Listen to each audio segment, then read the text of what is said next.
ओए होए! मैडम मैं क्या करूँ? रात को मेरा नमक बच्चों ने बन्नी पूरी खुली कर दी थी और खुली ही छोड़ दी डाइनिंग टेबल पर। अब वो पूरा नमक मैं क्या करूँ? कैसे इस्तेमाल करूँ?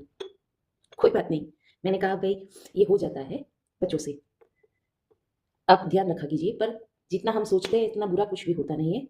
चलिए मैं आपको उसका तरीका समझाती हूँ और तब जाके उनको थोड़ा रिलैक्स फ़ील हुआ। भई डराने से अगर काम हो जाता तो क्या बात थी? और उन्होंने कहा कोई क्राइम किया है, गलती की है, पर गलती में से भी गलती को सुधारा जा सकता है।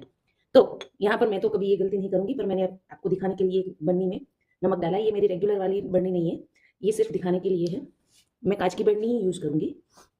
मान लीजिए कि रात को बच्चों ने ये नमक खुला छोड़ दिया, कोई बात नहीं, होता है, ठीक है? पर हम उसको घर में इस्तेमाल नहीं करेंगे, ये बात कन्फर्म है।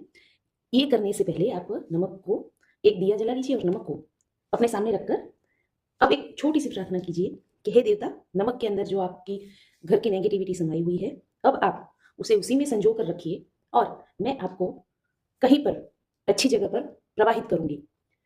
घर में इतनी छोटी-सी प्रार्थना करके अगर हो सके, अगर आपको कुछ उसमें और घर की बीमारी बाहर निकालनी है, कुछ भी निकालना है, तो घर के अंदर जो कोई बीमार है, तकलीफ़ में है या कोई समस्या है, उसके ऊपर से छोटा-सा एक एक ही चलेगा। बहुत सस्ता सा उपाय है, आप आम के आम और गुठलियों के दाम कह सकते हो।